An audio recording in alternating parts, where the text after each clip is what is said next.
سیدنا طفیل دوسی نے حضرت رسول اللہ سے قرآن مجید کی تلاوت کو سنا.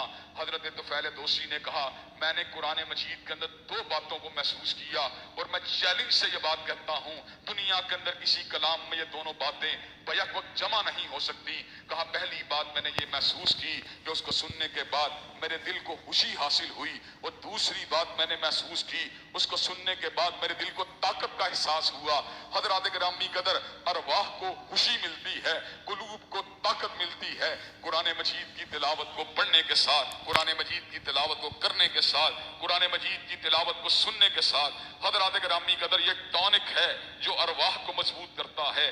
ہم نے حالت روزہ میں کئی مرتبہ اس بات کا مشاہدہ کیا جب بھوک اور پیاس نے بےتاب کیا, چلچلاتی ہوئی دوپہر کے اندر کسی سفر کی وجہ سے یا کسی ضروری کام کی وجہ سے مشقت نے جب روزے کا احساس دلایا, حضرات گرامی قدر اللہ کا ذکر کیا, قرآن مجید کی تلاوت کی, یوں محسوس ہوا جیسے وجود کے اندر کوئی طاقت کا انجیکشن جو ہے وہ کسی نے لگا دیا ہو. حضرات گرامی قدر دکھ کی بات یہ ہے آج ہم کلام اللہ کے اسرار سے دور ہیں, قرآن مجید کے اسرار و رموز سے دور ہیں. اگر ہم حقیقی معنوں میں قرآن مجید کے اسرات کے اوپر غور کرنا شروع کر دیں اور ان اسرات کو اپنی زندگی میں جگہ دینا شروع کر دیں, اللہ کے فضل سے ہمارے تمام صدمات, تمام بے چینیاں, تمام پریشانیاں, تمام کلفتیں دور ہو سکتی ہیں اور دور ہو جائیں گی اللہ کے فضل و کرم سے. وہ چلتے چلاتے پھر یہ بات کہہ دینا چاہتا ہوں, لوگ کہتے ہیں فلاں چیز سے شفا ملتی ہے, فلاں چیز سے ملتی ہے. یقیناً میڈیسن کے اندر شفا کے امکانات موجود ہیں, ایلوپیتھک کے اندر بھی موجود ہیں, حکمت کے اندر بھی موجود ہیں, لیکن یاد رکھیے جہاں پہ حکمت جواب دے جاتی ہے, جہاں پہ ایلوپیتھک جواب دے جاتی ہے, جہاں پر میڈیسن جو ہے ہومیوپیتھک جواب دے جاتی ہے, جہاں پہ آکو پنکچر جواب دے جاتا ہے, وہاں پر اللہ تبارک و تعالیٰ کے کلام کے شفا من القرآن ما ہوا شفاء و رحمت للمومنین.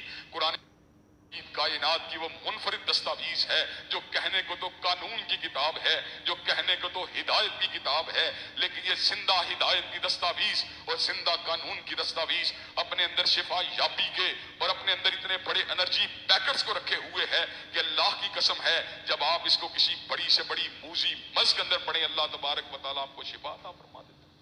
حضرات گرامی قدر اس صورت میں اللہ نے اس بات کا بھی ذکر فرما دیا یمحو اللہ ما یشاء ویثبت وعندہ ام الکتاب. حضرات گرامی قدر بڑا ہی زبردست مضمون ہے. اللہ جس چیز کو چاہتے ہیں مٹا دیتے ہیں اور جس چیز کو چاہتے ہیں باقی رکھتے ہیں. وعندہ ام الکتاب, اصل کتاب لوح محفوظ اللہ کے پاس ہے. لوح محفوظ کے اوپر کسی ولی کا تصرف نہیں, کسی فرشتے کا تصرف نہیں. لوح محفوظ کے اوپر تصرف اگر کسی کو حاصل ہے تنہا مالک کائنات کو حاصل ہے. حضرات گرامی قدر تقدیر جو تھی اس کے اندر آپ کے بارے میں کوئی فیصلہ ایسا تھا جس کے نتیجے کے اندر آپ کو نقصان پہنچنے کا اندیشہ تھا, آپ بارگاہ رب العالمین میں آئے, آپ نے اللہ سے دعا مانگی, اللہ تبارک و تعالیٰ اپنا فضل میرے شامل حال فرما دے. اللہم انی اعوذ بک من جہد البلائی وترک الشقائی وسوء القضائی وشماتۃ الاعداء. آپ نے اللہ تبارک و تعالیٰ کی بارگاہ میں آ کے دعا مانگی. فإنک تقضی ولا یقضی علیک. آپ نے اللہ کی بارگاہ میں آ کے دعا مانگی. وقینا شر ما قضیت. حضرات گرامی قدر اللہ تبارک و تعالیٰ نے فیصلے کو آپ کو بتائے بغیر ہی مٹا دیا. حضرات گرامی قدر آپ خوش بخت تھے, آپ نے اللہ سے دعا مانگی اللہ تبارک و تعالیٰ میری خوش بختی کو برقرار رکھ. اللہ نے آپ کی دعا کو قبول کرتے ہوئے خوش بختی کو برقرار رکھ دیا. اصل کتاب تو پروردگار عالم کے پاس ہے. تقدیر کا پنجہ بڑا ہی مضبوط ہے, تقدیر کی گرفت بڑی ہی مضبوط ہے, لیکن تقدیر کے مقابلے کے اوپر بھی مومن کی دعا, مومن کی التجا, مومن کی فریاد, مومن کا استغاثہ, مومن کا گڑ گڑانا اللہ تبارک و تعالیٰ کے فضل و کرم سے تقدیر کے بند دروازوں کو کھول دیتا ہے. یمحو اللہ ما یشاء ویثبت وعندہ ام الکتاب. وہ جس چیز کو چاہتا ہے مٹا دیتا ہے,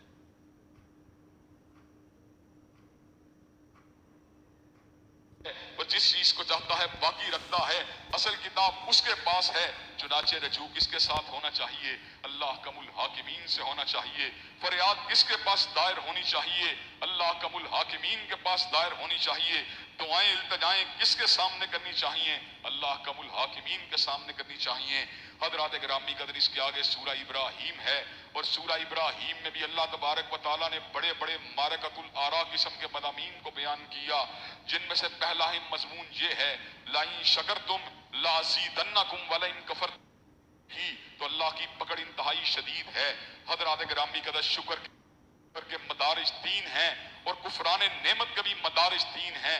شکر کا پہلا درجہ احساس کا درجہ، دل اور نفسیات کا درجہ ہے۔ آپ کے دل میں یہ احساس ہونا چاہیے، اللہ میں اس قابل نہیں تھا، لباس تو نے دیا ہے، اللہ میں اس قابل نہیں تھا، شہرت تو نے دی ہے، اللہ میں اس قابل نہیں تھا، عزت تو نے دی ہے۔ حضرات گرامی قدر اللہ کو یہ سوچ و فکر کا انداز بڑا ہی پسند ہے۔ جس وقت قارون کے پاس سرمایہ آیا، اس کی بستی کے اہل علم لوگوں نے اس کو یہ بات کہی تھی، احسن کما احسن اللہ الیک، تو بھی لوگوں سے احسان کا جس طرح اللہ نے تیرے پہ احسان کیا ہے۔ تو اس ظالم نے گھمنڈ والے الفاظ کہے تھے، انما اوتیتہ علی علم عندی، میں نے جو کچھ بھی کمایا ہے اپنے زور بازو سے کمایا ہے۔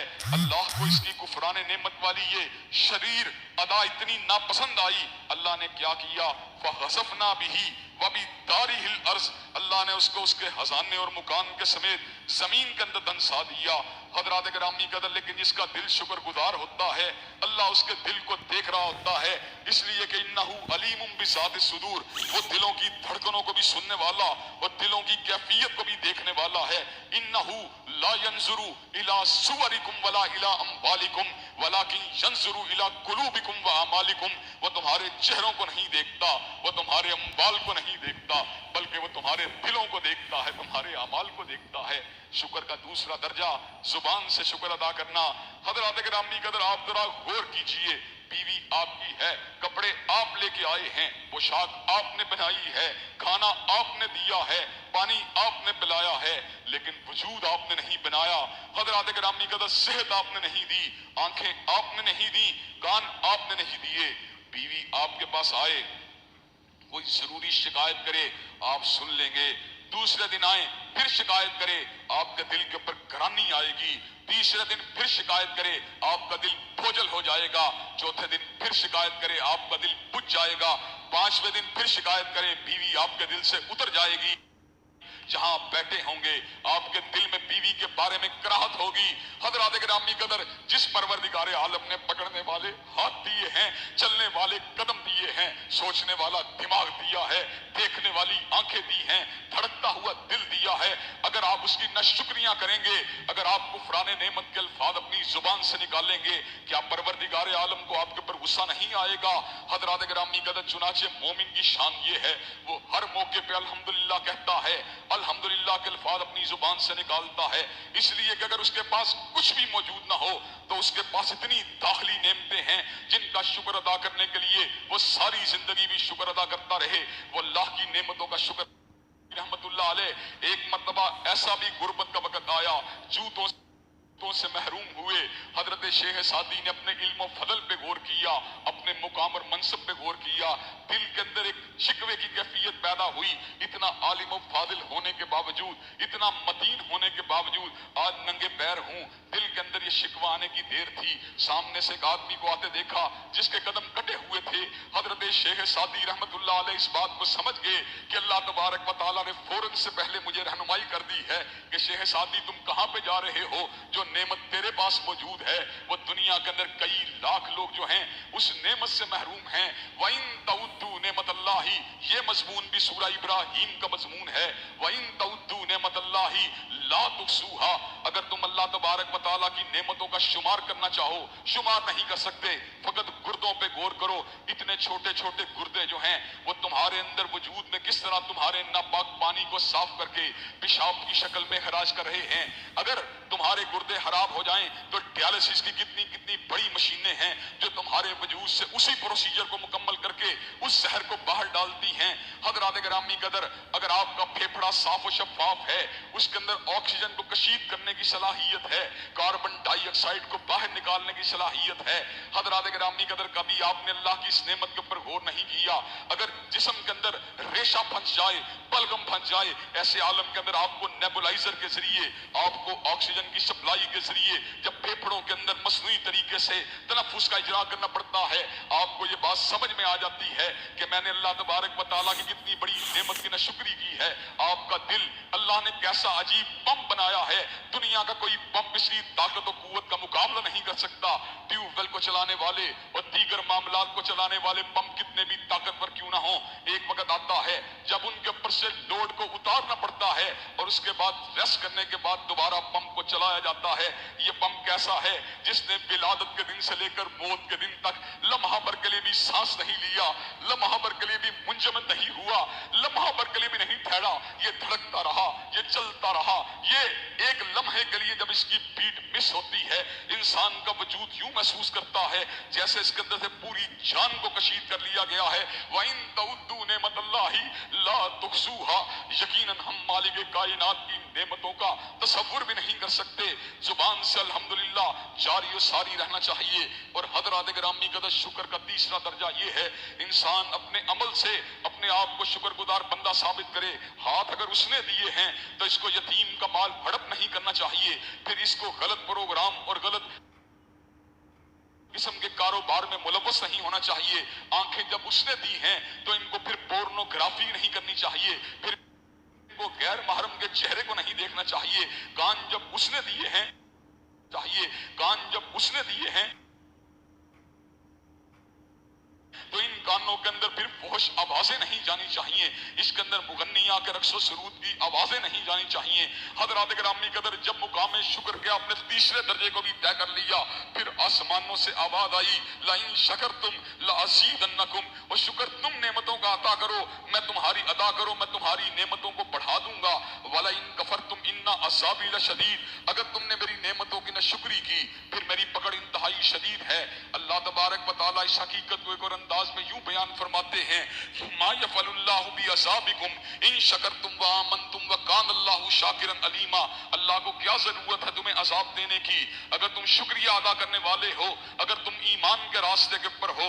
حضرات گرامی قدر اللہ تبارک و تعالیٰ شاکر بندوں کے ساتھ ناراضگی والا رویہ نہیں اپناتا، ناراضگی والا معاملہ نہیں اپناتا۔ آج اللہ تبارک و تعالیٰ جمی انسانیت سے اور حتیٰ کہ امت مسلمہ سے ناراض ہے تو ہمیں اپنے اعمال کے اوپر جائزہ لینے کی ضرورت ہے۔ یہ کرونا کا خوف، یہ کہسالی کے اندیشے، یہ بیماریوں کے وسوسے، یہ انہونی موت کا ڈپریشن، یہ کیوں ہے؟ ہم نے تنہائیوں میں کتنے گناہ نہیں کیے؟ کیا ہم اپنی تنہائیوں کے اندر غیر محرم کو نہیں دیکھتے رہے؟ کیا ہم اپنی خلوت کے اندر اللہ تبارک و تعالیٰ کی حدود کو پامال نہیں کرتے رہے؟ کیا ہم سود کا مال نہیں کھاتے رہے؟ کیا ہم اپنے ملک کے اندر سارے گناہوں کو کھول کے بھی اللہ تبارک و تعالیٰ کے ساتھ اپنے تعلق کی نسبت کا جھوٹا دعویٰ نہیں کرتے رہے؟ حضرات گرامی قدر کون کون سے پاپ ہم نے نہیں کیے؟ یتیم کا مال ہم نے کھایا ہے، بیواؤں اور مساکین